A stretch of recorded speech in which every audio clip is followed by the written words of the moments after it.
ہوتا کیا کہ اللہ تعالیٰ کی طرف سے یہ مختلف اوقات میں مختلف ٹائموں کے اندر یہ عذاب آتے رہے. جب یہ عذاب آتا تو جیسے یہ پانی پینے لگتے تو اس کے اندر خون ہوتا، جب خون کا عذاب آیا کھانا کھانے لگتے تو اس کے اندر خون ہوتا. اسی طرح سے جب کھٹملوں کا، جوؤں کا اور دیگر چیزوں کا عذاب آیا تو جو بھی چیز یہ بستروں میں جاتے اس کے اندر وہ کھٹمل اور جوئیں ہوتی، کھانا کھاتے تو اس کے اندر ہوتی، ہر جگہ پہ یعنی جیسے زندگی اجیرن ہو جاتی ہے. اس طرح کی صورتحال اللہ تعالیٰ نے ان کے ساتھ کر دی. مینڈکوں کے ساتھ بھی اسی طرح ٹڈی دل کا عذاب اللہ نے بھیجا جو فصلیں کھا گئی، اور اسی طرح سے ان لوگوں کی ہر جگہ پہ یعنی زندگی ان کی عذاب ہو گئی. اللہ تعالیٰ کے ساتھ موسیٰ علیہ السلام کو ہم کلام ہوتے ہوئے دیکھا اور یہ یقین کرنے کے بعد کہنے لگے کہ اب جب تک ہم تیرے رب کو اپنی آنکھوں سے دیکھ نہیں لیں گے اس وقت تک ہم تو واپس نہیں جائیں گے. اللہ رب العزت نے ان لوگوں کو وہیں پر ہلاک کر دیا. پھر موسیٰ علیہ السلام نے اللہ تعالیٰ سے دعا کی کہ اللہ رب العزت اگر میں اس طرح سے واپس جاؤں گا تو میری قوم کے باقی لوگ جو ہیں وہ بدل ہو جائیں گے، تو اے اللہ رب العزت آپ ان کو زندہ فرمائیے. اللہ رب العزت نے پھر ان کو زندہ کیا. یعنی یہ اللہ تعالیٰ کا ایک اور احسان ہے بنی اسرائیل کے اوپر کہ اللہ رب العزت نے ان کی اتنی بڑی گستاخی کے باوجود ان کو مارنے کے بعد پھر ان کو معاف کیا، اور معاف کر کے اللہ نے ان کو زندہ بھی کر دیا.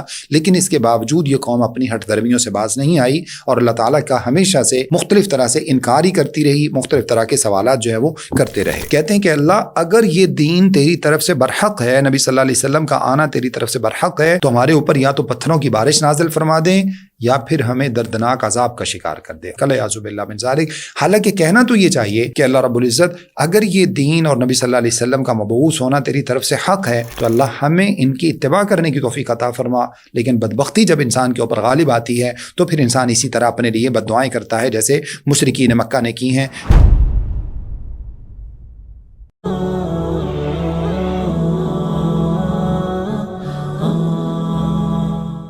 اعوذ باللہ من الشیطان الرجیم. بسم اللہ الرحمن الرحیم. الحمد للہ رب العالمین والصلاة والسلام علی سید المرسلین وعلی آلہ وصحبہ اجمعین ومن تبعہم بإحسان الی یوم الدین. رمضان المبارک میں خلاصہ مضامین قرآن مجید کے حوالے سے آج انشاءاللہ تعالی ہماری نویں نشست ہے. اس میں انشاءاللہ تعالی ہم نویں پارے کے مضامین سے متعلق انشاءاللہ تعالی آج ہم پڑھنے اور سمجھنے کی کوشش کریں گے، جس کے ابتدا میں سورۃ الاعراف کا کچھ حصہ ہے اور آخر میں جو ہے وہ تقریباً ایک کوارٹر جو ہے وہ اس پارے کا وہ سورۃ الانفال ہے. تو ابتدا میں جو گزشتہ سے پیوستہ چونکہ سورۃ الاعراف میں اللہ رب العزت نے کچھ انبیاء اور ان کی اقوام کے حالات کا ذکر فرمایا ہے، تو ہم نے پچھلے پارے کے آخر میں شعیب علیہ السلام کی قوم سے متعلق ہم نے کچھ تفصیلات پڑھی تھیں. انہی سے متعلق اللہ رب العزت نے مزید جو ہے وہ کچھ باتیں جو ارشاد فرمائیں. ان میں سے ابتدا میں سورہ اس میں 9ویں پارے میں اللہ رب العزت نے انہی سے متعلق ارشاد فرمایا. تو اللہ رب العزت ارشاد فرماتے ہیں پہلی آیت میں، قال الملأ الذین استکبروا من قومہ لنخرجنک یا شعیب والذین آمنوا معک من قریتنا او لتعودن فی ملتنا. جب شعیب علیہ السلام کے سامنے ان کا سلسلہ جو ہے وہ لاجیکلی وہ آپ کو کوئی جواب نہ دے سکے، تو پھر جیسا کہ قوموں کی صورتحال ہے ہمیشہ کی طرح وہ بھی ہٹ درمی پہ اتر آئے اور شعیب علیہ السلام کو دھمکیاں دینے لگے. شعیب علیہ السلام سے کہنے لگے کہ اے شعیب، ہم آپ کو اور آپ پر ایمان لانے والوں کو اپنی بستی سے نکال دیں گے، یا پھر یہ ہے کہ تم ہماری پہلے والے دین میں آباء و اجداد کے دین پہ واپس آ جاؤ. تو شعیب علیہ السلام نے فرمایا اگرچہ ہم اس بات کو ناپسند کرتے ہوں پھر بھی تم لوگ ہمارے ساتھ ایسا ہی کرو گے. اور پھر فرمایا کہ دیکھو، جب اللہ نے مجھے سمجھ عطا فرما دی ہے، دین کا شعور دے دیا ہے، نبوت کے عہدے پر اللہ رب العزت نے مجھے فائز کر دیا ہے، تو ایسے میں اگر میں اس طرح کا کوئی سلسلہ کرتا ہوں تو پھر تو اللہ تعالیٰ پر جھوٹ باندھنے کے مترادف ہے اگر ہم واپس تمہارے پہلے والے دین میں آ جائیں، جبکہ اللہ رب العزت نے ہمیں اس غلاظت سے نکال دیا ہے. اور یہ کیسے ہو سکتا ہے کہ ہم جو ہے وہ دوبارہ پھر اسی طرح سے دوبارہ اس دین کے اندر واپس آ جائیں جس دین سے اللہ رب العزت نے ہمیں نکالا ہے. اس کے بعد آپ علیہ السلام نے پھر اللہ تعالیٰ کے سامنے ملتجیانہ نظروں سے جو ہے وہ اپنا عذر بھی پیش کیا اور فرمایا کہ اللہ رب العزت اب میں نے تجھ پر بھروسہ کیا ہے، اور قوم کے معاملات سے چونکہ یہ لوگ بالکل بھی ماننے کو تیار نہیں ہیں بلکہ میری جان کے دشمن ہو چکے ہیں، تو ربنا افتح بیننا و بین قومنا بالحق وانت خیر الفاتحین. تو اللہ میرے اور میری قوم کے درمیان میں فیصلہ فرما دے تاکہ جو ہے وہ ہماری ان سے جو ہے وہ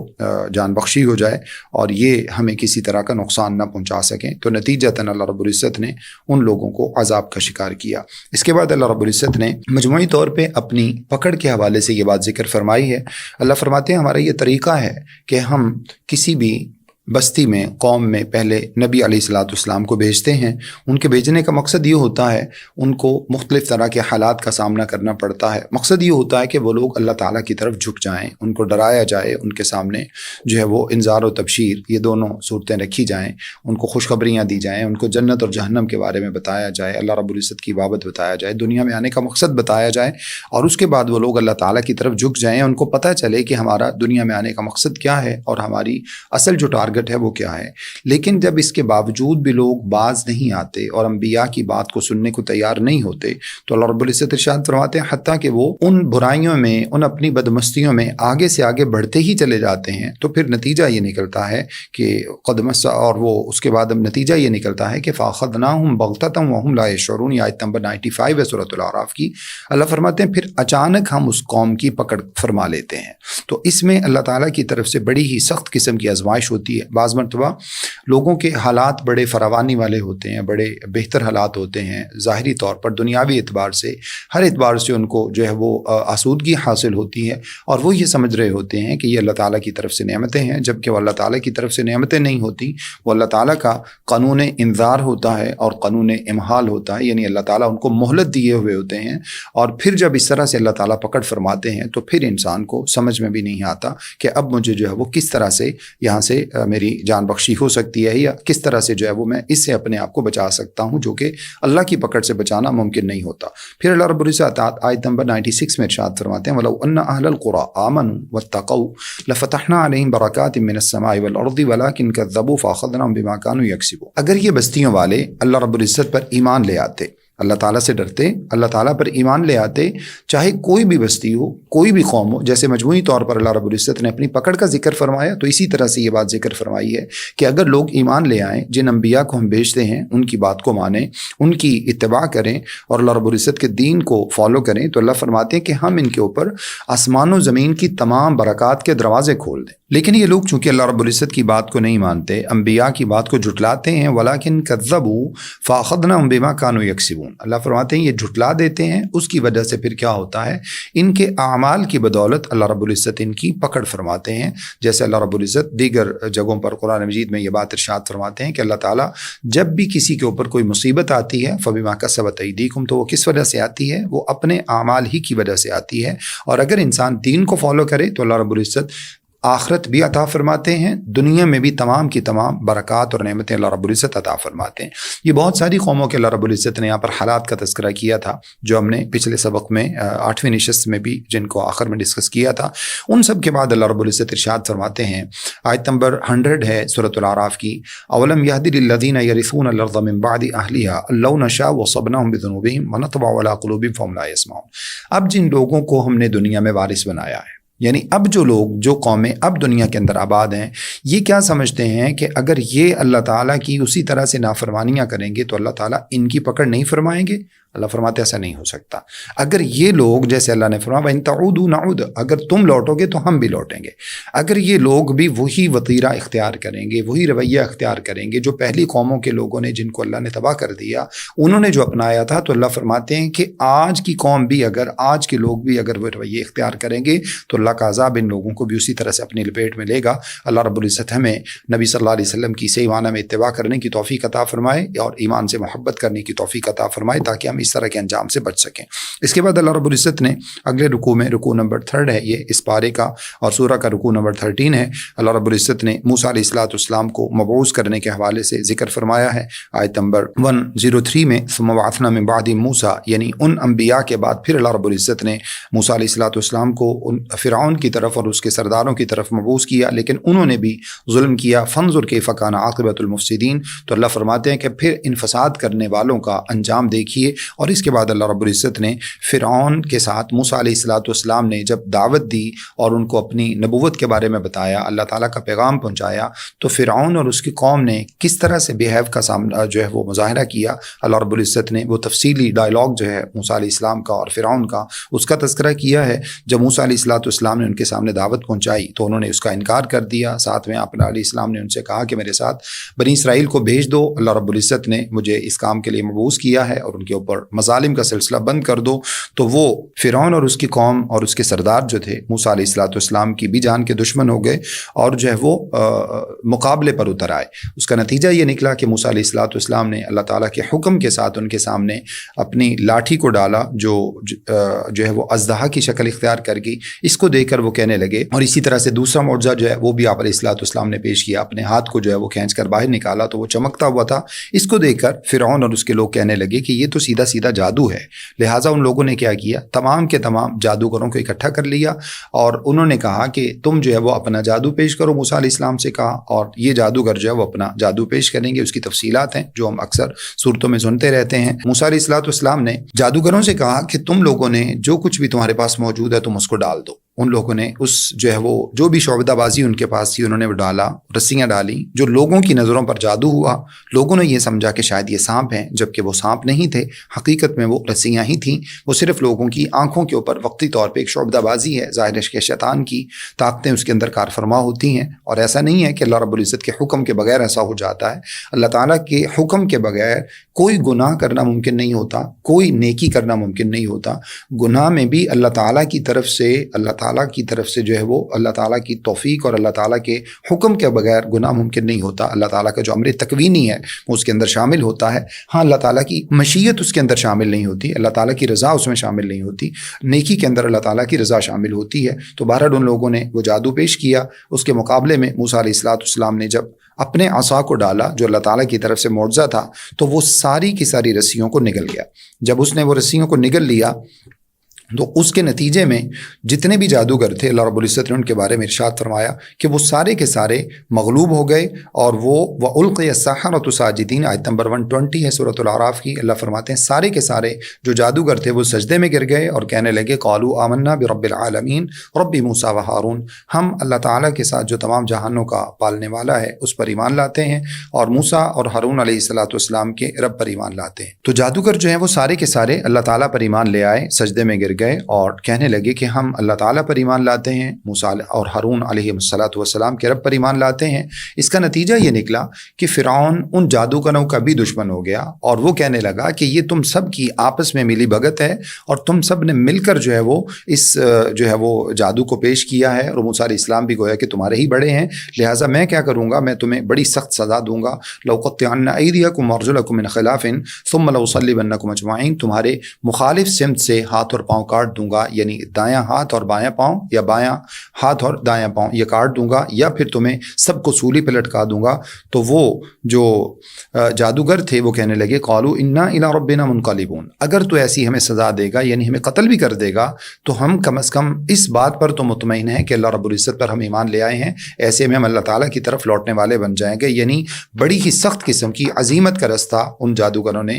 جو ہے وہ اختیار کیا، اور اللہ رب العزت نے ان کو ایمان کی توفیق عطا فرمائی۔ اور اس کے بعد اللہ فرماتے ہیں انہوں نے کہا وَمَا تَنْقِمُ مِنَّا إِلَّا أَنْ آمَنَّا بِآيَاتِ رَبِّنَا لَمَّا جَاءَتْنَا، اور تو جو ہم سے انتقام لینا چاہتا ہے صرف اس بات کا کہ اللہ رب العزت نے ہمیں ایمان لانے کی توفیق عطا فرما دی ہے، صرف اس وجہ سے ہماری جان کا دشمن ہو گیا، فوراً اللہ تعالیٰ سے دعا کی ربنا افرغ علینا صبرا وتوفنا مسلمین، اے اللہ ہم پر اپنی طرف سے صبر انڈیل دے، صبر ڈال دے ہمارے اوپر، وتوفنا مسلمین، اور اے اللہ ہمیں موت جو آئے تو وہ اسلام ہی کی حالت میں آئے، ہمیں جو ہے وہ فرما برداری کی حالت میں موت آئے۔ اور یعنی اس بات پر انہوں نے اللہ کا شکر ادا کیا کہ مرنے سے پہلے اللہ رب العزت نے ان کو اسلام کی سمجھ عطا فرما دی اور اسلام کی روشنی ان کو دکھا دی جو موسیٰ علیہ السلام نے پیش کیا تھا۔ اب اس کے بعد جب فرعون بالکل ہی لاچار ہو گیا تو ایسے میں اس نے دوبارہ پھر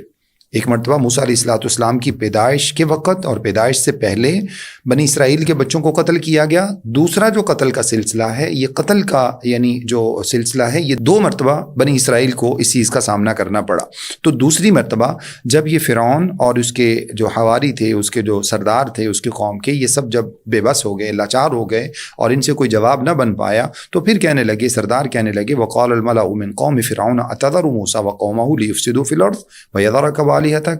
اے فرعون کیا تو موسیٰ اور اس کی قوم کے لوگوں کو ایسے ہی چھوڑ دے گا تاکہ یہ زمین کے اندر فساد مچاتے رہیں. ان کے نزدیک ایمان کی بات کرنا فساد تھا. لیاذ باللہ من ذالک. ایسا ہی ہوتا ہے، جو لوگ اللہ تعالیٰ کو نہیں مانتے وہ ہمیشہ حق بات کو فساد گرداننے کی کوشش کرتے ہیں. اور کیا تو موسیٰ اور اس کے معبود کو ایسے ہی چھوڑ دے گا؟ تو پھر اس نے کہا سنقتل ابناءهم ونستحیی نساءهم وإنا فوقهم قاہرون. اب ہم پھر سے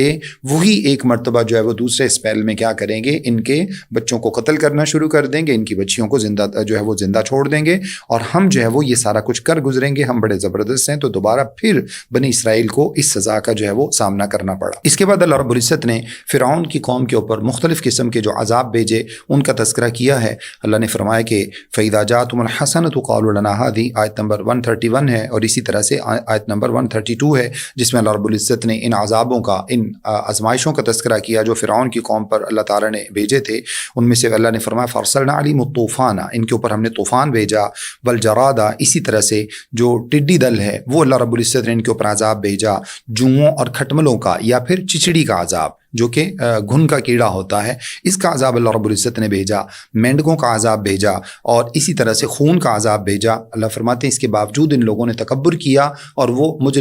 جرم کرنے والی مجرم قوم تھی. ہوتا کیا کہ اللہ تعالیٰ کی طرف سے یہ مختلف اوقات میں مختلف ٹائموں کے اندر یہ عذاب آتے رہے. جب یہ عذاب آتا تو جیسے یہ پانی پینے لگتے تو اس کے اندر خون ہوتا، جب خون کا عذاب آیا کھانا کھانے لگتے تو اس کے اندر خون ہوتا. اسی طرح سے جب کھٹملوں کا، جوؤں کا اور دیگر چیزوں کا عذاب آیا تو جو بھی چیز یہ بستروں میں جاتے اس کے اندر وہ کھٹمل اور جوئیں ہوتی، کھانا کھاتے تو اس کے اندر ہوتی، ہر جگہ پہ، یعنی جیسے زندگی اجیرن ہو جاتی ہے اس طرح کی صورتحال اللہ تعالیٰ نے ان کے ساتھ کر دی. مینڈکوں کے ساتھ بھی اسی طرح ٹڈی دل کا عذاب اللہ نے بھیجا جو فصلیں کھا گئی، اور اسی طرح سے ان لوگوں کی ہر جگہ پہ یعنی زندگی ان کی عذاب ہو گئی. تو اللہ تعالیٰ فرماتے ہیں اب یہ سارے کے سارے جب بھی کوئی عذاب آتا اکٹھے ہو کر موسیٰ علیہ السلام کے پاس آتے اور آ کر کہنے لگتے لئن کشفت عنا الرجز، اگر یہ عذاب ہم سے ٹل جائے، لنؤمنن لک ولنرسلن معک بنی اسرائیل، تو ہم آپ پر بھی ایمان لے آئیں گے، اور جو آپ کے ساتھ جو بھی اللہ تعالیٰ نے بنی اسرائیل میں نبی بھیجے ان سب کے اوپر ہم ایمان لے آئیں گے، اور آپ کے ساتھ جو ہے وہ ولنرسلن معک بنی اسرائیل، اور اسی طرح سے ہم کیا کریں گے، بنی اسرائیل کو آپ کے ساتھ بھیج دیں گے. تو اللہ فرماتے ہیں فلما کشفنا عنہم الرجز الی اجل هم بالغوہ اذا هم ينکثون، جب ہم ان سے وہ عذاب ٹال دیتے تو دوبارہ پھر وہ اپنی انہی روشوں کے اوپر واپس آ جاتے. اللہ فرماتے ہیں فانتقمنا منہم فاغرقناہم فی الیم، آخرکار ایسا ہوا کہ ہم نے ان لوگوں کو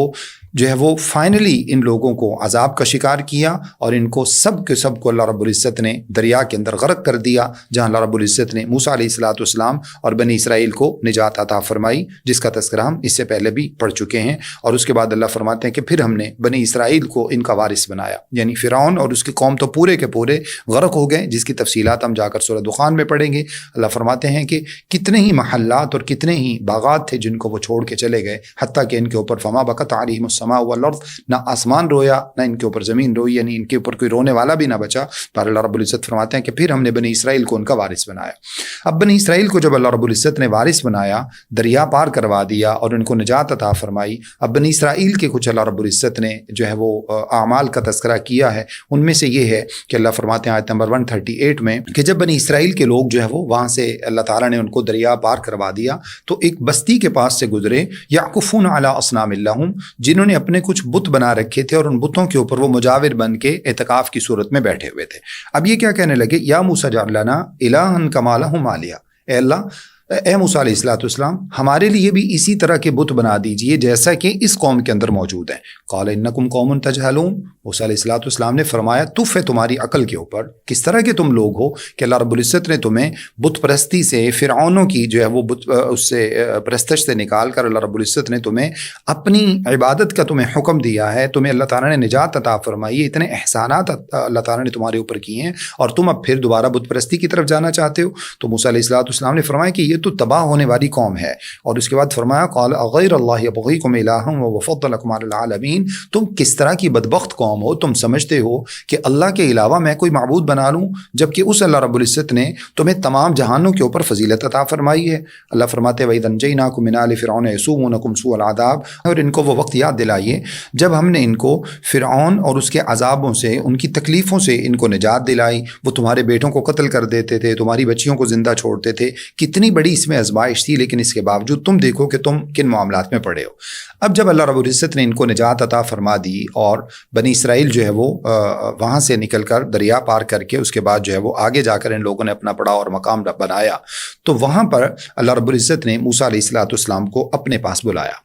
اس بلانے کو اللہ رب العزت نے ذکر کیا ہے آیت نمبر 142 میں۔ اللہ فرماتے ہیں وَوَعَدْنَا مُوسَىٰ 30 لَيْلَةً وَأَتْمَمْنَاهَا ب10 فَتَمَّ مِيقَاتُ رَبِّهِ۔ پہلے ہم نے 30 راتوں کا موسیٰ علیہ السلام کے 30 راتوں کے لیے بلایا، پھر اس میں 10 کا اضافہ کر کے اس کو 40 راتوں کے لیے بنا دیا۔ تو اللہ رب العزت نے آپ علیہ السلام کو کوہ طور پر بلایا تاکہ موسیٰ علیہ السلام کو تورات اور کتاب دی جا سکے۔ تو جب موسیٰ علیہ السلام وہاں پر پہنچے، اللہ تعالیٰ کے ساتھ ہم کلام ہوئے، اللہ رب العزت نے آپ علیہ السلام کی تربیت کی اور اسی طرح سے کتاب عطا فرمائی، تو موسیٰ علیہ السلام کے دل میں داعیہ پیدا ہوا کہ اللہ رب العزت میں تجھے دیکھنا چاہتا ہوں۔ قال ربی ارینی انظر الیک، اللہ رب العزت مجھے اپنا آپ دکھائیے، میں آپ کو دیکھنا چاہتا ہوں۔ اللہ رب العزت نے فرمایا لن ترانی ولکن انظر الی الجبل فإن استقر مکانہ فسوف ترانی، آپ مجھے نہیں دیکھ سکتے، ہاں آپ اس پہاڑ پر دیکھیے، اگر یہ پہاڑ ہم اس کے اوپر اپنی تجلی ڈالیں گے، یعنی اپنے ایک نور کا ایک جلوہ ڈالیں گے، اگر یہ پہاڑ اپنی جگہ پر برقرار رہ سکا تو پھر تو آپ مجھے دیکھ سکتے ہیں،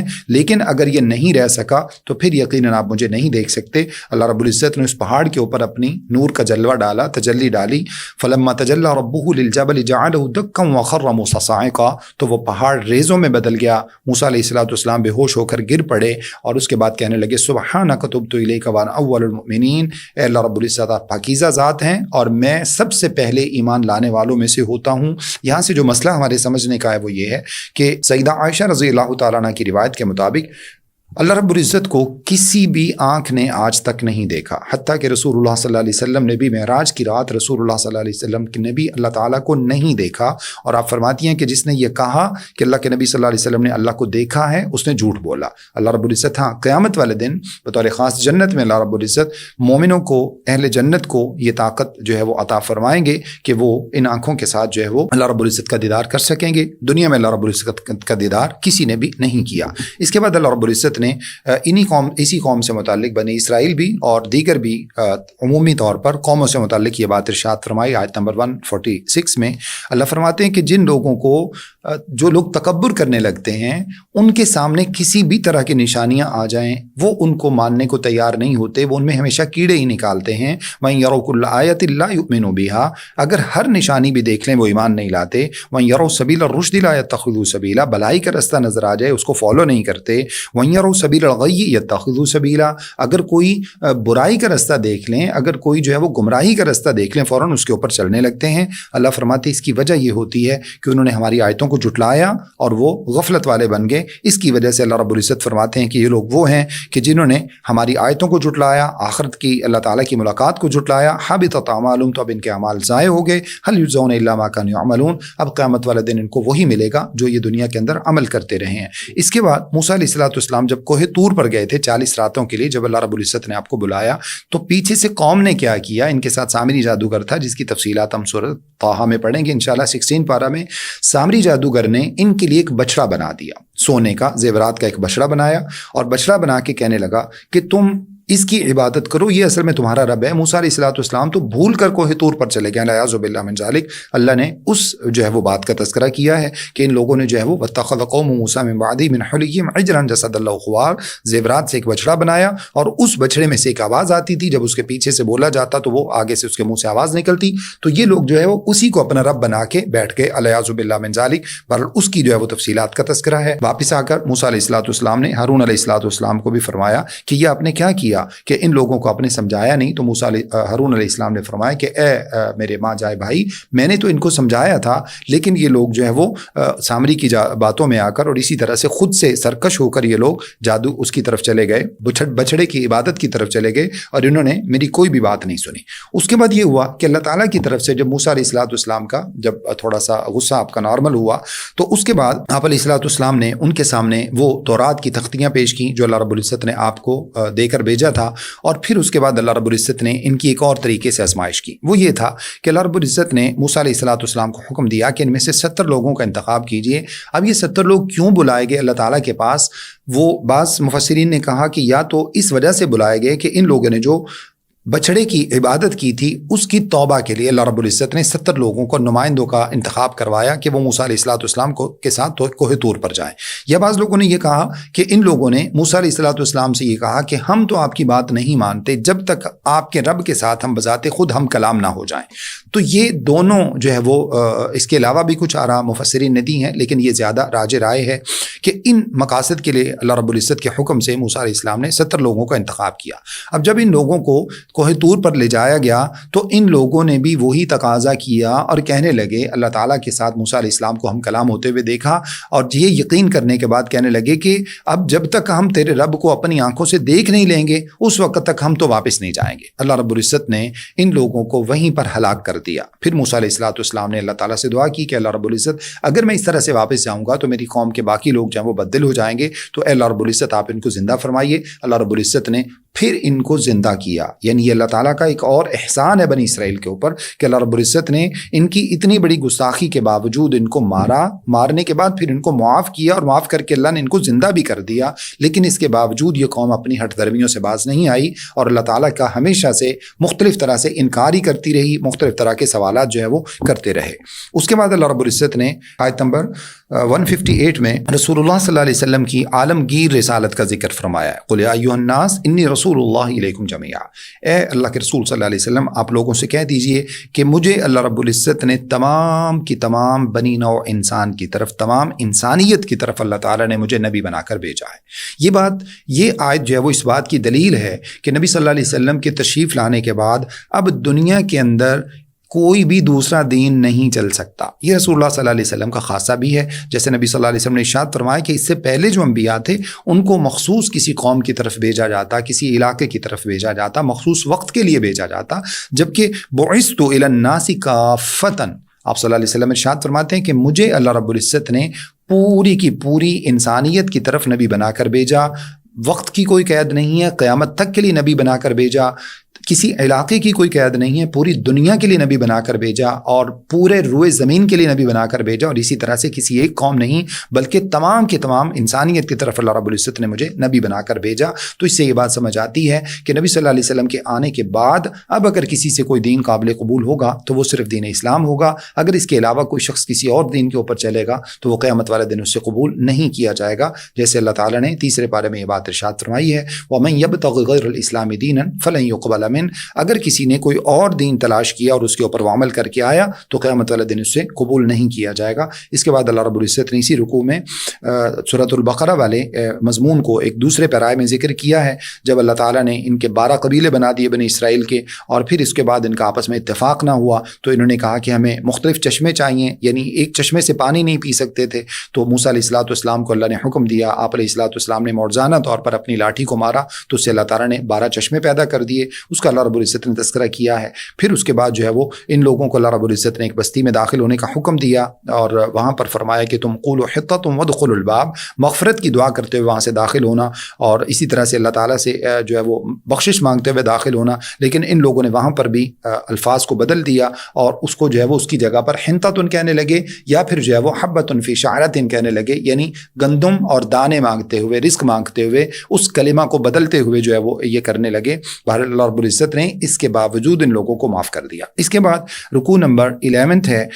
اس کا پارے کا، اور سورۃ الاعراف کا رکوع نمبر 21 ہے۔ اس میں اللہ رب العزت نے بنی اسرائیل کے ایک خاص گروہ کی طرف اشارہ کیا ہے، ایک خاص بستی کی طرف اشارہ کیا ہے، اس کے تفصیلی حالات اللہ رب العزت نے یہاں پر ذکر کیے ہیں۔ یہ وہ بستی ہے بنی اسرائیل کا، یہ وہ گروہ ہے جس کو اصحاب السبت کہا جاتا ہے، یعنی ہفتے کے دن زیادتی کرنے والے لوگ۔ یہ اصل میں بستی کون سی تھی؟ اس بستی کا نام بعض مفسرین نے ایلا ذکر کیا ہے اور بعض مفسرین نے اس بستی کا نام ایلیا ذکر کیا ہے۔ یہ بستی مدین اور کوہ طور کے درمیان دریائے قلزم، جس کو ریڈ سی کہا جاتا ہے، ریڈ سی کے کنارے پر یہ بستی آباد تھی۔ اب اس بستی کا معاملہ کیا تھا؟ اس بستی کا معاملہ کچھ یوں تھا کہ اللہ رب العزت نے بنی اسرائیل کے اس گروہ کے اوپر ہفتے والے دن شکار کرنا منع فرما دیا تھا۔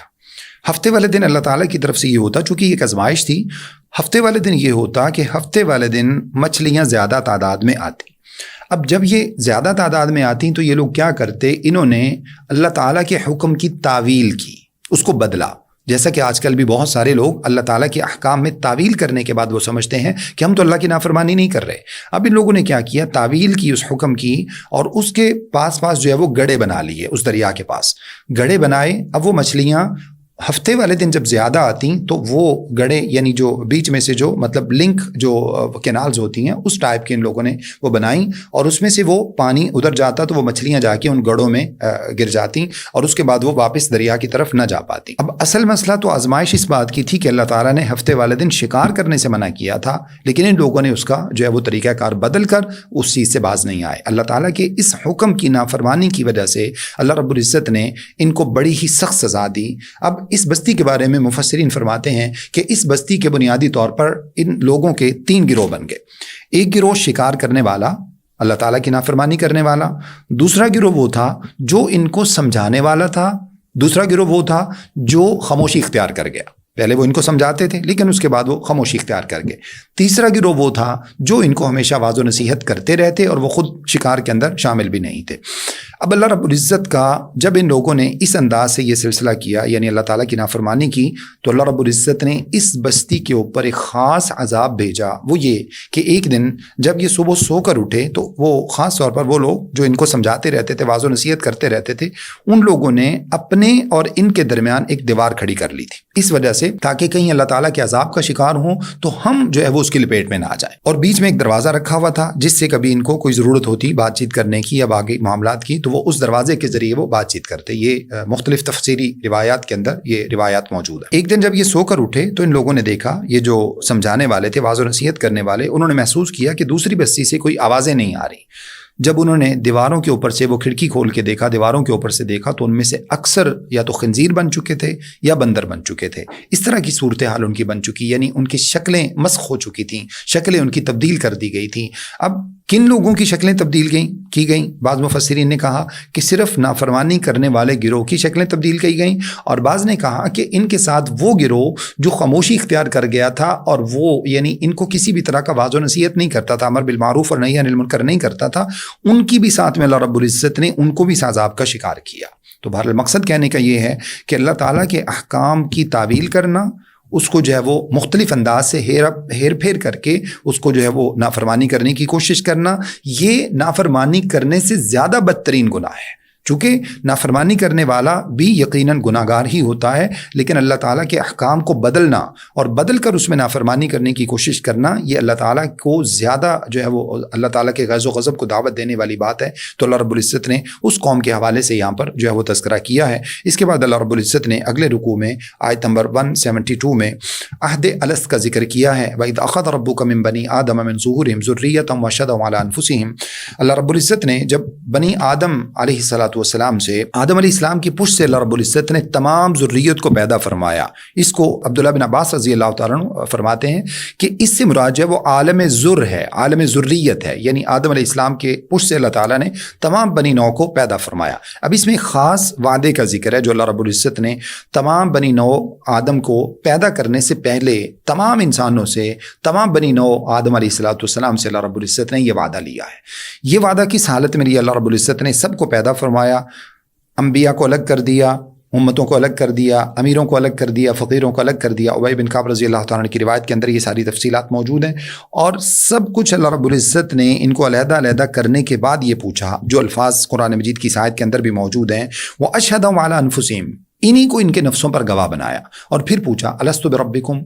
بتاؤ کیا میں تمہارا رب نہیں ہوں؟ تو قالوا بَلَىٰ شَهِدْنَا, اللہ فرماتے ہیں ان سب نے کہا کہ اے اللہ رب العزت یقیناً تو ہمارا رب ہے اور ہم اس بات کے اوپر گواہی دیتے ہیں. اللہ نے فرمایا یہ وعدہ اس لیے ہم نے تم سے لیا ہے ان تقولوا یوم القیامت انا کنا عن هذا غافلین, کہیں قیامت والے دن تم یہ نہ کہہ دو کہ ہم تو اس وعدے سے غافل تھے. او تقولوا انما اشرک آباؤنا من قبل وكنا ذریۃ من بعدهم افتهلكنا بما فعل المبطلون, یا تم یہ نہ کہنے لگو کہ اللہ ہمارے آباء و اجداد نے یہ تو شرک کیا تھا تو ہم تو ان کی ذریت میں تھے, سو جو وہ کرتے تھے وہی ہم نے کیا, تو اللہ اس بات کی کی سزا ہمیں کیوں دیتا ہے جو کہ پہلے لوگوں نے کیا تھا، اعوذ باللہ من ذالک۔ تو وعدہ جو اللہ رب العزت نے لیا ایک ایک انسان سے، ہم میں سے ہر شخص اللہ تعالیٰ کے ساتھ توحید ربوبیت کا وعدہ کر کے آیا ہے، اور یہ وہی توحید ربوبیت ہے، یعنی اللہ تعالیٰ کو رب ماننے کے متعلق کسی بھی شخص کا شرک کے حوالے سے دنیا میں اگر کوئی شرک کرتا ہے تو قیامت والے دن اس کا کوئی بھی عذر اللہ رب العزت کی بارگاہ میں قبول نہیں کیا جائے گا۔ رسول اللہ صلی اللہ علیہ وسلم نے اسی بات کو صحیح حدیث میں ارشاد فرمایا، کل مولود یولد علی الفطرہ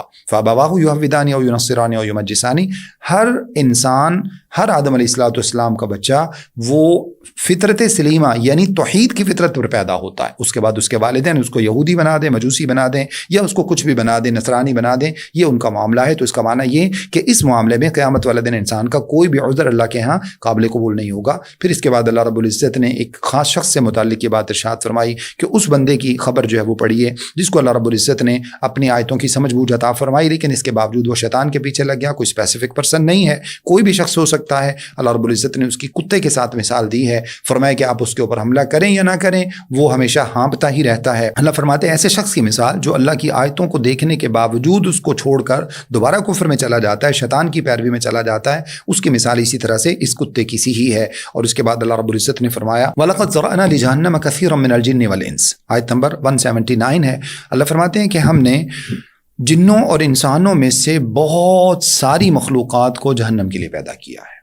اس کے بارے میں صحیح حدیث میں صحیح مسلم کی روایت ہے جس میں رسول اللہ صلی اللہ علیہ وسلم ارشاد فرماتے ہیں کہ قیامت والا دن ہوگا، اللہ رب العزت آدم علیہ السلام سے فرمائیں گے کہ اے آدم، آپ اپنی ذریت میں سے، اپنی اولاد میں سے اہل جہنم کو الگ کر دیجئے اور اہل جنت کو الگ کر دیجئے۔ آدم علیہ السلام پوچھیں گے اللہ رب العزت اہل جہنم کو الگ کرنے کا مطلب کیا ہے؟ تو اللہ رب العزت فرمائیں گے ہر 1000 میں سے 999 یعنی ہر 1000 میں سے 999 لوگوں کو جہنم کے لیے الگ کر دیجئے۔ صحابہ اللہ کے رسول صلی اللہ علیہ وسلم کے سامنے یہ ماجرا سن کر جو ہے وہ انتہائی پشیمان ہوئے، رونے لگے اور کہنے لگے اللہ کے رسول صلی اللہ علیہ وسلم یہ تو معاملہ بڑا مشکل ہو جائے گا۔ تو آپ صلی اللہ علیہ وسلم نے ارشاد فرمایا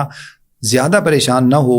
میں امید رکھتا ہوں کہ ان میں سے ایک جو ہے وہ تم میں سے ہوگا اور 999 یعنی باقی جو 999 ہیں یہ یاجوج ماجوج میں سے ہوں گے، لیکن اس کے باوجود ہمیں اس بات کے لیے ہمیشہ باخبر رہنا چاہیے کہ اہل جہنم کی تعداد یقیناً بہت زیادہ ہوگی۔ اللہ رب العزت ہماری حالت پہ رحم فرمائے، تو ہمیں جو ہے وہ ہمیشہ اللہ تعالیٰ کی طرف جھکے رہنا چاہیے۔ اس کے بعد اللہ فرماتے ہیں یہ وہ لوگ ہیں لہم قلوب لا یفقہون بہا، جن کے پاس دل تو موجود ہیں لیکن اللہ تعالیٰ کی اطاعت و فرمانبرداری کے لیے نہیں سوچتے۔ لہم اعین لا یبصرون بہا، ان کے پاس آنکھیں تو موجود ہیں لیکن اللہ تعالیٰ کی توحید کے دلائل کو، اسلام کے دلائل کو، اللہ کی نشانیوں کو نہیں دیکھتے۔ ولہم آذان لا یسمعون بہا، ان کے پاس کان تو موجود ہیں لیکن اللہ کی بات کو نہیں سنتے۔ اولئک کالانعام بل ہم اضل، یہ طبقہ جانوروں جیسا ہے بلکہ جانوروں سے بھی بدتر ہے۔ اللہ فرماتے ہیں یہ لوگ غفلت میں پڑنے والے ہیں۔ اس کے بعد اللہ نے فرمایا کہ اللہ تعالیٰ کے بڑے ہی خوبصورت نام ہیں، اس کو اس کے ناموں کے ساتھ پکارا کرو۔ اللہ تعالیٰ کے نام ہوں، اللہ تعالیٰ کی صفات ہوں۔ اہل سنت والجماعت کا عقیدہ یہ ہے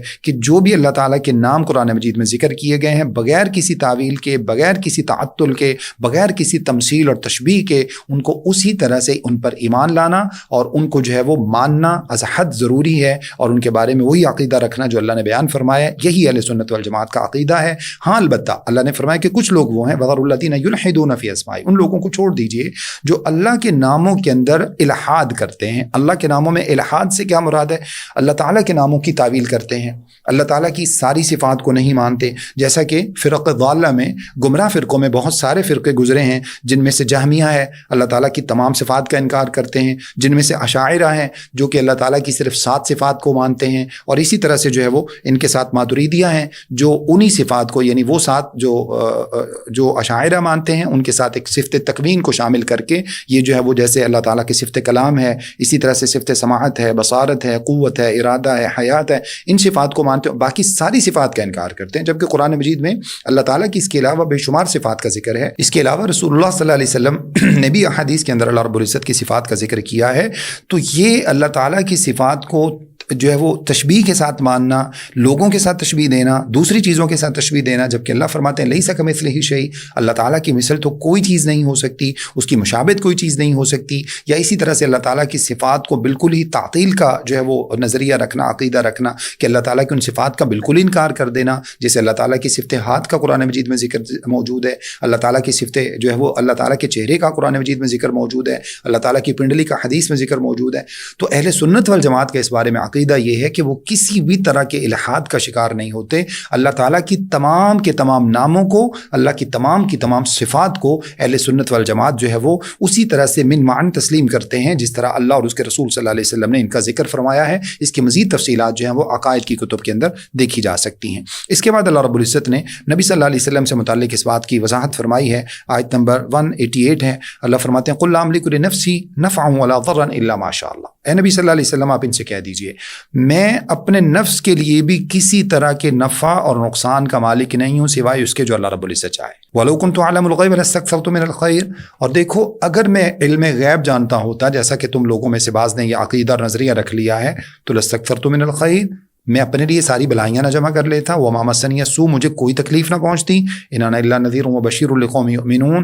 خبردار مجھے تو اللہ تعالیٰ نے صرف اور صرف جو ہے وہ ڈرانے والا اور خوشخبری دینے والا نبی بنا کر بھیجا ہے ایمان والی قوم کے لیے. اس سے جو بات ہمیں سمجھ میں آتی ہے عقیدہ اور ایمان کے اعتبار سے، رسول اللہ صلی اللہ علیہ وسلم بذات خود بھی اللہ رب العزت کے سامنے کسی طرح کے نفع و نقصان کے مالک نہیں ہیں. ایک بات، اپنی ذات کے لیے بھی کسی نفع و نقصان کے مالک نہیں ہے. رسول اللہ صلی اللہ علیہ وسلم علم غیب نہیں جانتے. اگر آپ صلی اللہ علیہ وسلم علم غیب جانتے ہوتے تو بہت ساری مثالیں احادیث کے اندر واقعات ہمارے سامنے موجود ہیں. سیدہ عائشہ رضی اللہ تعالیٰ عنہ نبی صلی اللہ علیہ وسلم کی سب سے محبوب بیوی ہیں،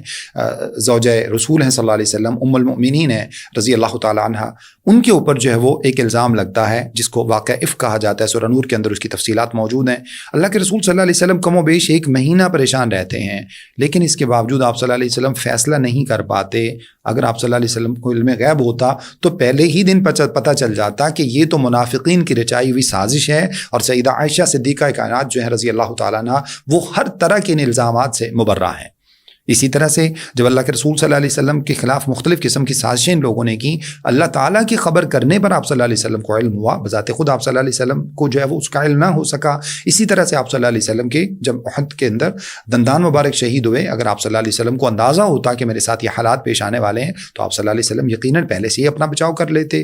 اسی طرح آپ صلی اللہ علیہ وسلم کو پتہ ہوتا کہ میرے 70 دوست اور رفقا جو ہیں صحابہ کرام ان کو آج شہید کر دیا جائے گا، تو آپ صلی اللہ علیہ وسلم جنگ کے اوپر نظر ثانی کر لیتے، فیصلے کو بدل لیتے، باقی معاملات کر لیتے الیاذ باللہ من ذالک. تو یہ عقیدہ اللہ رب العزت نے ہمیں دیا ہے کہ نبی صلی اللہ علیہ وسلم اپنے بارے میں بھی کسی نفع و نقصان کے مالک نہیں ہیں. ہاں نفع و نقصان جو ہے وہ ہر طرح کا مالک اللہ رب العزت کی ذات ہے. علم غیب ہر طرح کا صرف اللہ رب العزت جانتے ہیں. اس کے بعد اللہ رب العزت نے ان لوگوں کے بارے میں ذکر فرمایا کہ جن کو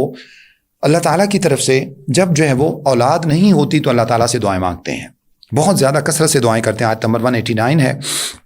اللہ فرماتے ہیں جب اللہ رب العزت کے حکم سے جو ہے وہ پریگننسی ہو جاتی ہے، وہ امید سے ہو جاتے ہیں، تو پھر کیا ہوتا ہے؟ فلما اثقلت دعوا اللہ ربہما لئن آتیتنا صالحا لنکونن من الشاکرین. پھر وہ کہتے ہیں کہ اللہ رب العزت اب اگر تو ہمیں نیک اولاد عطا فرمائے تو ہم ہمیشہ تیرے شکر گزار اور اسی طرح سے نیک لوگ بن کے رہیں گے. اللہ فرماتے ہیں جب اللہ تعالیٰ ان کو نیک اولاد عطا فرما دیتا ہے تو جعل لہ شرکاء فیما آتاہما، پھر اللہ کے دیے ہوئے ان بچوں میں لوگوں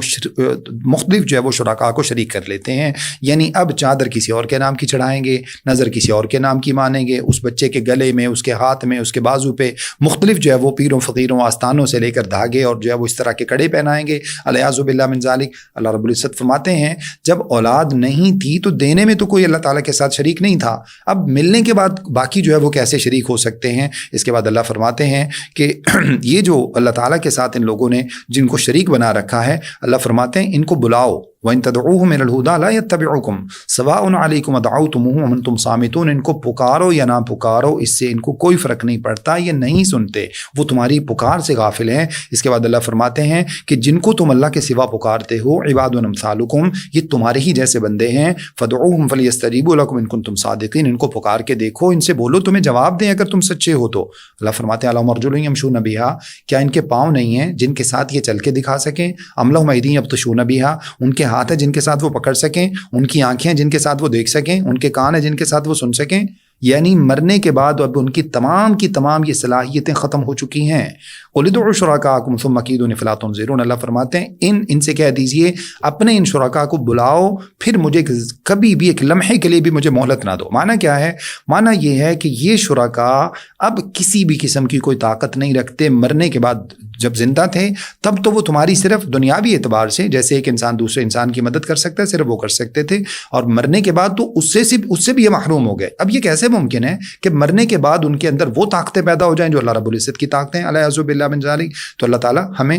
اس طرح کے شرکیہ عقائد سے اللہ رب العزت ہمیں جو ہے وہ بچنے کی توفیق عطا فرمائے. اس صورت کے آخر میں اللہ رب العزت نے قرآن مجید کے حوالے سے یہ بات ذکر فرمائی ہے. آیت نمبر 204 ہے وَإِذَا قُرِئَ الْقُرْآنُ فَاسْتَمِعُوا لَهُ وَأَنصِتُوا لَعَلَّكُمْ تُرْحَمُونَ. اور جب تمہارے سامنے قرآن مجید کی تلاوت کی جائے تو خاموشی سے سنا کرو، کان لگا کر سنا کرو، خاموش ہو جایا کرو تاکہ اللہ تعالیٰ کی تم پر رحمتیں نازل ہوں. اس سے یہ بات سمجھ میں آتی ہے کہ قرآن مجید کی تلاوت کو خاموشی سے سننا اللہ تعالیٰ کی رحمت کا جو ہے وہ نزول کا ذریعہ ہے. جب قرآن مجید کی تلاوت ہو تو قرآن مجید کی تلاوت کو خاموشی سے سننا واجب ہے. دوسری جو بات یہاں سے ایک صورت مستثنا ہے وہ ہے نماز کی صورت میں، کیونکہ صحیح حدیث میں موجود ہے کہ رسول اللہ صلی اللہ علیہ وسلم ایک مرتبہ فجر کی نماز پڑھا رہے تھے. دیگر بھی کئی روایات ہیں. فجر کی نماز ایک مرتبہ آپ صلی اللہ علیہ وسلم پڑھا رہے تھے تو فجر کی نماز آپ صلی اللہ علیہ وسلم پر بوجھل ہو گئی، بھاری ہو گئی.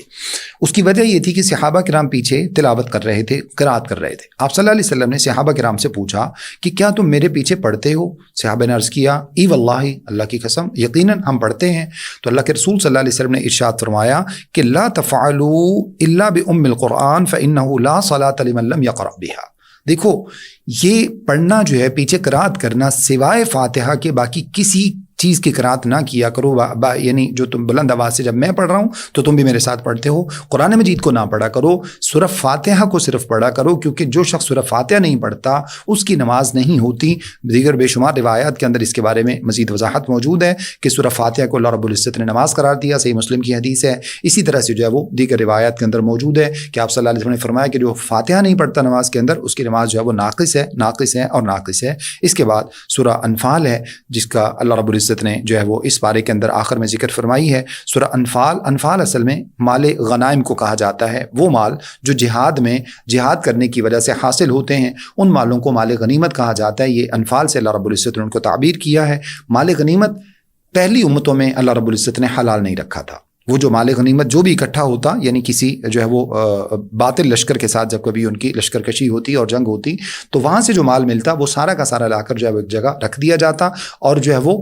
اس کو جو ہے وہ کوئی بھی شخص استعمال نہیں کر سکتا، تو اس کی اجازت نہیں تھی. مختلف اس کی جو ہے امتوں کے اندر معاملات رہے. کبھی ایک آگ آتی اس کو جلا جاتی، کبھی خود سے جو ہے اس کو جلا دیا جاتا. مقصد جو ہے وہ یہ تھا کہ لوگ اللہ تعالیٰ کے اوپر خالص جو ہے وہ بغیر کسی لالچ کے اللہ تعالیٰ پر ایمان لائیں. اب اللہ رب العزت نے نبی صلی اللہ علیہ وسلم پر خاص اپنا فضل فرمایا، اور آپ کے خاصوں میں سے یہ ہے کہ آپ نے فرمایا احلت لی الغنائم. اللہ رب العزت نے میری امت کے لیے مال غنیمت کو حلال قرار دے دیا ہے. اس صورت کے اندر اس کا تذکرہ ہے، اور اس کے حوالے سے اللہ رب العزت فرماتے ہیں کہ یہ لوگ آپ سے سوال کرتے ہیں، یسألونک عن الانفال، غنائم سے متعلق، غنیمتوں کے مال سے متعلق سوال کرتے ہیں. سوال غنیمتوں سے متعلق ہے، لیکن اللہ رب العزت نے جو جواب دیا ہے وہ ذرا اس سے ہٹ کر ہے. قل الانفال للہ والرسول، سب سے پہلے ان کو بتا دیجئے مال غنیمت اللہ اور اس کے رسول کے لیے ہیں. پھر فاتقوا اللہ واصلحوا ذات بینکم واطیعوا اللہ ورسولہ ان کنتم مؤمنین، اللہ سے ڈر جاؤ، اپنی اصلاح کرو، اللہ اور اس کے رسول صلی اللہ علیہ وسلم کی اطاعت کرو. اس کا معنی کیا ہے؟ معنی یہ ہے کہ تمہاری نظر صرف مال غنیمت پر نہ ہو. اصل جو چیز ہے وہ یہ ہے کہ اپنے اندر اللہ کا تقوی پیدا کرو، اپنی اصلاح کرو، اللہ اور اس کے رسول صلی اللہ علیہ وسلم کی اطاعت و فرما برداری کرو تو اللہ رب العزت تمہیں دنیاوی مال و متاع بھی عطا فرمائیں گے، اخروی فوائد بھی اللہ رب العزت تمہیں عطا فرمائیں گے. اور اس کے بعد اللہ رب العزت نے ایمان والوں کی صفات کا تذکرہ کیا ہے، جس کا مطلب یہ ہے کہ تمہاری نظر مال غنیمت پر نہیں ہونی چاہیے، بلکہ تمہاری نظر اللہ اور اس کے رسول صلی اللہ علیہ وسلم کی اطاعت پر ہونی چاہیے، اللہ رب العزت کی رضا پر نظر ہونی چاہیے. اس سورت کی آیت نمبر 7 میں اللہ رب العزت نے جنگ بدر کی طرف اشارہ کیا ہے. وَإِذْ يَعِدُكُمُ اللَّهُ إِحْدَى الطَّائِفَتَيْنِ أَنَّهَا لَكُمْ وَتَوَدُّونَ أَنَّ غَيْرَ ذَاتِ الشَّوْكَةِ تَكُونُ لَكُمْ وَيُرِيدُ اللَّهُ أَن يُحِقَّ الْحَقَّ بِكَلِمَاتِهِ وَيَقْطَعَ دَابِرَ الْكَافِرِينَ. جنگ بدر کے مختصر حالات جو ہے وہ اس سے پہلے ہم سورہ آل عمران میں پڑھ چکے ہیں. اللہ رب العزت نے یہاں پر اسی کی طرف اشارہ کیا کہ جب دو لشکر تمہارے سامنے تھے، ایک تجارتی قافلہ تھا اور دوسرا جنگی لشکر تھا جو بدر کی طرف آ رہا تھا، تو اللہ رب العزت فرماتے ہیں تمہاری نظر، تمہارا مطمع نظر جو ہے وہ تجارتی قافلہ تھا، چونکہ وہ آسان ہدف تھا، وہ جو ہے وہ تھوڑے لوگ تھے اور ظاہر ہے کہ غیر مسلح بھی تھے. بہت جو ہے مختصر سا ان کے پاس اسلحہ تھا، اور تم چاہتے تھے کہ تم ان کو جو ہے وہ مال و متاع حاصل کر لو اور تم ان لوگوں کو قیدی بنا لو یا جس طرح سے بھی کر لو، لیکن اللہ رب العزت کی منشا اور اللہ تعالیٰ کی رضا کچھ اور تھی۔ اللہ رب العزت چاہتے تھے کہ تمہاری مٹ بھیڑ جو ہے وہ 1000 کے لشکر کے ساتھ ہو، جو یقیناً تعداد میں تم سے زیادہ تھے، اسلحہ میں تم سے بہتر تھے، اسٹریٹجی میں تم سے بہتر تھے، لیکن اللہ کیا چاہتے تھے؟ یرید اللہ ان یحق الحق بکلماتی، اللہ احقاق حق چاہتے تھے، حق کو ثابت کرنا چاہتے تھے، ویقطع دابر الکافرین، اللہ کافروں کی جڑیں، اللہ تعالیٰ ان کی جڑوں کو کاٹنا چاہتے تھے۔ اس وجہ سے اللہ رب العزت نے غزوہ بدر کے لیے بذات خود ایسے حالات پیدا کیے کہ مسلمان غزوہ بدر کو جو ہے وہ آئیں اور بدر کی جنگ جا کر لڑیں، اور اس کے ذریعے اللہ رب العزت مسلمانوں کی جو شوکت ہے اس کو کفار کے دلوں پر جو ہے وہ اس کا رعب اللہ رب العزت بٹھائیں، مسلمانوں کے حوصلے اللہ رب العزت بلند کریں، اور مسلمانوں کے اندر جو ہے وہ ان کی جو کھوئی ہوئی مطلب ایک وہ ان کی شان و شوکت ہے وہ دوبارہ اللہ رب العزت ان کے اس اعتماد کو بحال کریں۔ تو اس وجہ سے اللہ رب العزت فرماتے ہیں کہ اللہ رب العزت کچھ اور چاہتے تھے، اور اللہ رب العزت کی منشا غزوہ بدر کے منعقد ہونے سے باقاعدہ پوری ہو گئی۔ اس کے بعد اللہ رب العزت نے غزوہ بدر کے ہی حوالے سے ایک اور بات کا تذکرہ کیا ہے۔ ایک تو غزوہ احد میں جب مسلمانوں کو شکست ہوئی تو اس وقت بھی اللہ رب العزت نے ان کے اوپر ایک خاص قسم کی نیند طاری کر دی، جس کا نتیجہ یہ نکلا کہ جب وہ نیند سے بیدار ہوئے تو جتنے بھی غم اور پریشانیاں تھیں ان کے بوجھ سے وہ ہلکے ہو چکے تھے۔ غزوہ بدر کے شروع ہونے سے پہلے اللہ رب العزت نے، چونکہ مومن مسلمان جو تھے وہ بہت زیادہ پریشان تھے اپنی تعداد کے اعتبار سے، پہلا جو ہے نا وہ ان کی ایک مذہبی اعتبار سے پہلی جنگ تھی، نظریاتی پہلی جنگ تھی، ان ساری چیزوں کی وجہ سے ایک جو ہے وہ خوف مسلمانوں کے اندر موجود تھا، اس کو دور کرنے کے لیے اللہ رب العزت نے اپنی رحمت اور سکینت والی نیند مسلمانوں پر طاری فرما دی۔ یہ غزوہ بدر کے منعقد ہونے سے پہلے جب وہ سو کر اٹھے تو اپنے بدنوں کو اتنا ہلکا محسوس کیا کہ ان کے اوپر جتنے بھی خوف اور پریشانی کے وہ آثار تھے وہ سب کے سب اللہ رب العزت نے جو ہے وہ ان کو محو کر دیا۔ اس کا تذکرہ اللہ رب العزت نے آیت نمبر 11 میں فرمایا ہے، اذ یغشیکم النعاس امنۃ منہ وینزل علیکم من السماء ماء لیطہرکم۔ پھر اللہ رب العزت نے بارش نازل فرما دی، جس کے نتیجے میں یہ ہوا کہ جو کفار جس طرف موجود تھے وہ چٹیل علاقہ تھا، وہ فوراً جو ہے وہ ایسا ہو گیا کہ ان کے اوپر ان کے پاؤں پھسلنے لگے، اور مسلمان جہاں پر موجود تھے یہ ریتلا علاقہ تھا، بارش ہونے کے بعد یہ مضبوط ہو گیا اور مسلمانوں کے پاؤں وہاں پر جمنا شروع ہو گئے۔ یہ اللہ رب العزت کی طرف سے خاص ایک بندوبست تھا، مسلمانوں کی مدد تھی، اور پھر اللہ رب العزت نے اس میں فرشتوں کو بھی نازل فرمایا۔ پھر اللہ رب العزت نے اسی جنگ سے متعلق جو ہے وہ اوورال ایک جنگ سے متعلق اللہ تعالیٰ نے قانون کا ذکر فرمایا ہے، یا ایھا الذین آمنوا اذا لقیتم الذین کفروا زحفا فلا تولوهم الادبار۔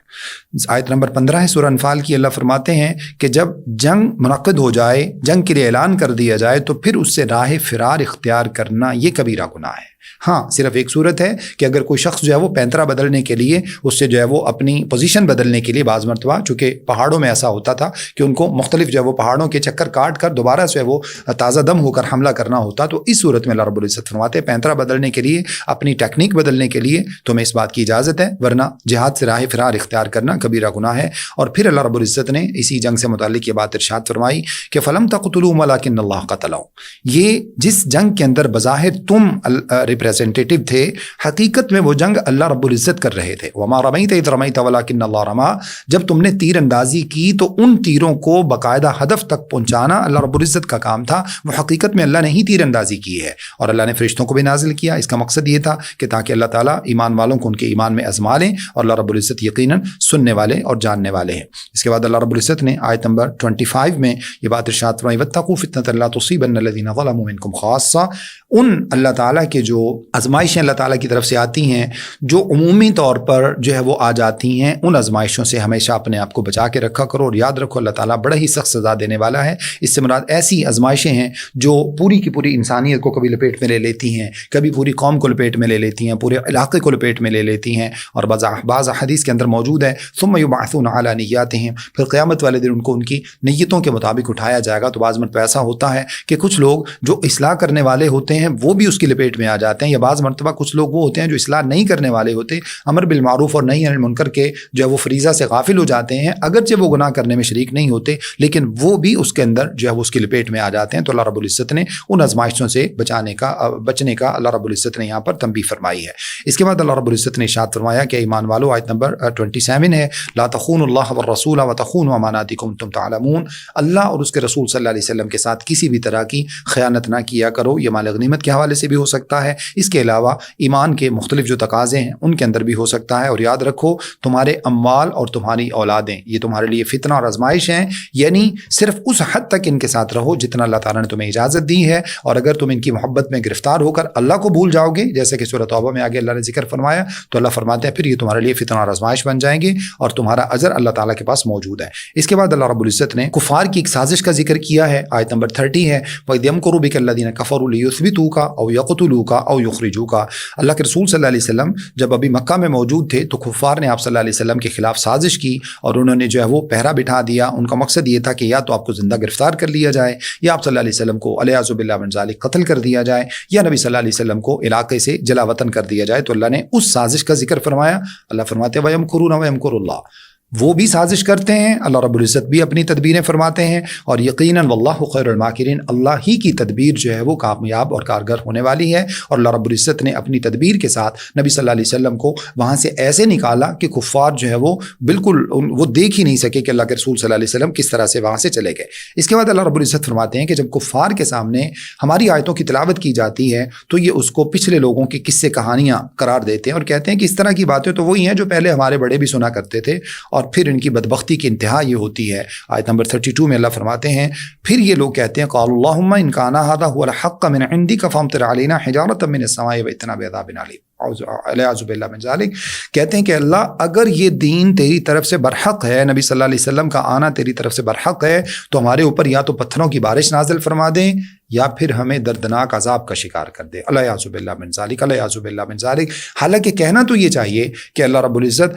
اگر یہ دین اور نبی صلی اللہ علیہ وسلم کا مبعوث ہونا تیری طرف سے حق ہے تو اللہ ہمیں ان کی اتباع کرنے کی توفیق عطا فرما، لیکن بدبختی جب انسان کے اوپر غالب آتی ہے تو پھر انسان اسی طرح اپنے لیے بد دعائیں کرتا ہے جیسے مشرکین مکہ نے کی ہیں۔ اللہ رب العزت فرماتے ہیں آیت نمبر 33 میں اللہ تعالیٰ کے عذاب سے بچنے کے جو اسباب ہیں وہ کیا ہے، وما کان اللہ لیعذبہم وانت فیہم، جب تک نبی صلی اللہ علیہ وسلم موجود ہوتے ہیں، کوئی بھی نبی اللہ تعالیٰ کا اس قوم کے اندر موجود ہوتا ہے، اللہ رب العزت کا عذاب نہیں آتا۔ تو گویا کہ نبیوں کا مبعوث ہونا یہ قوموں کو عذاب سے بچانے کا ایک سبب ہے۔ جب تک انبیاء رہتے ہیں اور ان کو لوگ فالو کرتے ہیں تو اللہ رب العزت ان کو عذاب سے بچا لیتے ہیں۔ اب جب کہ ہمارے درمیان نبی صلی اللہ علیہ وسلم بذات خود تو موجود نہیں ہیں، تو پھر اللہ رب العزت نے دوسری صورت ارشاد فرمائی ہے وما کان اللہ معذبہم وہم یستغفرون،